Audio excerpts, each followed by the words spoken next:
Welcome back to Resistance Chicks. We are your hosts, Leah and Michelle. Today is May 24th, 2017. We're matching in blue. Yeah. Although we're not blue, we're angry. We need to be wearing red. I really appreciate, Caitlin, your article here.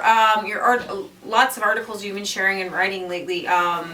Why you should definitely keep talking about Seth Rich. The only thing I would change is the title, because I feel like it needs to reach people a little bit more. You need to be more like out there, like a tabloid, like we're all going to die. That's a good title. Because the article basically says that, because she goes on to say that we've got all these military operations happening all over the world, and the deep state wants war with Russia. Everyone is building up their arms. Even this whole Saudi Arabia. What's really cool, I'm going to get to Seth Rich, but I'm going to cover a story where Rand Paul is proposing in the Senate to have to vote on that $110 billion weapon thing to Saudi Arabia. Right. Because the question is, why? Why do, Israel has so many weapons and Saudi Arabia has and they just keep getting more and more weapons, and what the article is about is, when you have the U.S. planes and the Russian planes flying over space in Syria, and one thing will lead to another, and suddenly you're at nuclear war. Right. And she goes on to say that every cell on the face of the earth could even possibly hinge on this young man's death. And so, yes, we have to look into the fact that there are... Okay, new title. Why it is vitally important to our very existence that we keep talking about Seth Rich. Yeah, that's pretty good.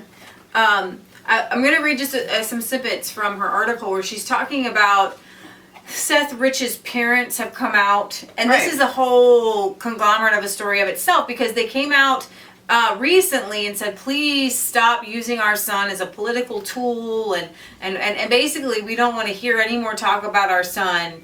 We don't want anybody. But they're the ones that hired an investigator, and so I believe that they are being hugely misled and strong-armed by the left. The left is probably telling them, you are ruining everything. Right. Their spokesman has huge ties to the Media Matter conglomerate, DNC, he calls himself a mouthpiece for progressive change and all these crazy things. He is a super left-wing spinner.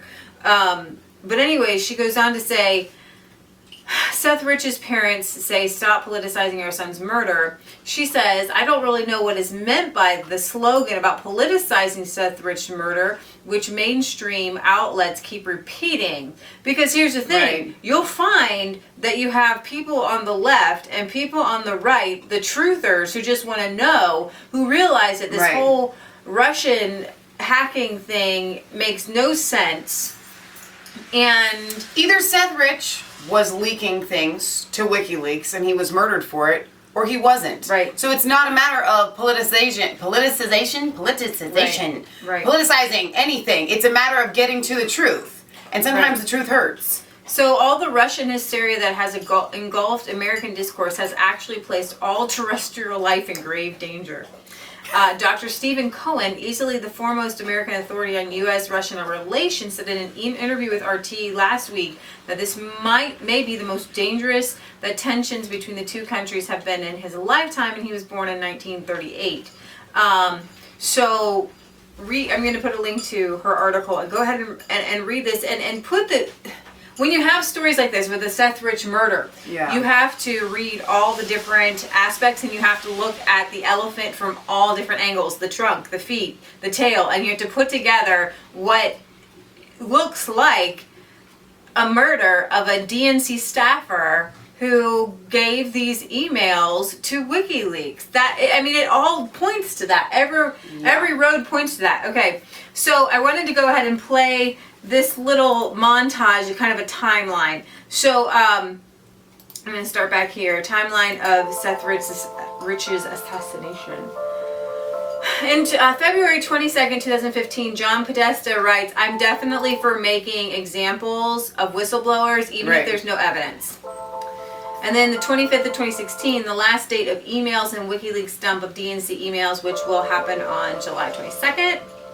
And then on July 10th, 2016, officers report beginning of incident with Seth Rich, claim he is conscious and unaware he's been shot. Several officers are wearing body cams. Footage never released. That's so crazy.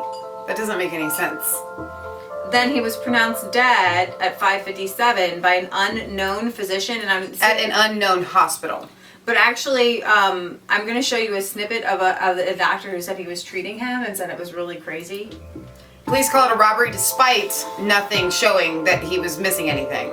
And then Hillary uses her assessed murder to advocate strict gun control. WikiLeaks releases, and then 22nd, WikiLeaks releases the DNC email database. The 27-year-old works for the DNC, who was shot in the back, murdered. And then WikiLeaks decides to give a $20,000 reward for the investigation into Seth Rich's murder. And then in August, Guccifer 2.0 tells Robin Young that Seth Rich was his informant. DNC dedicates a bike rack to Seth Rich. And then this is the biggest one. So this is what has gotten Sean Hannity in some really deep fire right now. Right. Is Kim.com says, I knew Seth Rich. I know he was the WikiLeaks source. I was involved. And Sean Hannity says, you are the, because he says, I am the evidence. And Sean Hannity says, you are the evidence. And can you explain that into more detail? And things have just really blown up since then. Like, right. That was like 4 days ago. So Sean Hannity's pretty much, he's kind of like, except for Hannity now has come back and is like pretty much saying like, well, out of respect for the family, I'm not going to talk about it. We're going to kind of cover that Sean Hannity thing in a second. So I'm giving it early. So, most of us do believe that he was the source, okay? So we're going to go here to Kim.com. Now, he had this hype up, and yesterday, he came out with a statement. He said he had to talk to his lawyers. Seth Rich was a hero. I know that Seth Rich was involved in the DNC leak. I know this because in late 2014, a person contacted me about helping me to start a branch of the Internet Party in the United States. He's from New Zealand. He called himself Panda. I now know that Panda was Seth Rich. Panda advised me that he was working on voter analytics tools and other technologies that the Internet Party may find helpful. I communicated with Panda on a number of topics, including corruption and the influence of corporate money in politics. He wanted to change that from the inside. I was referring to what I knew when I did an interview with Bloomberg in New Zealand in May 2015. In that interview, I hinted that Julian Assange and WikiLeaks would release information about Hillary Clinton in the upcoming election.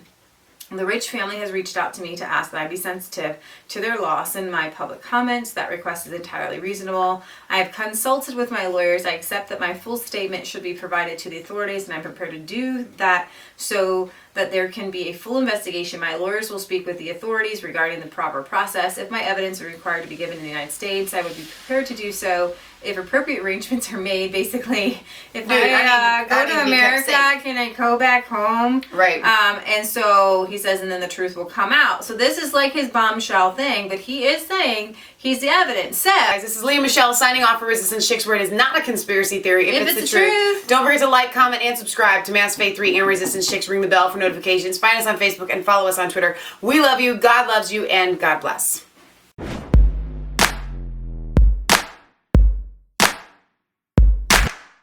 I was cold all alone, no place for home every day, so afraid, but you called my name.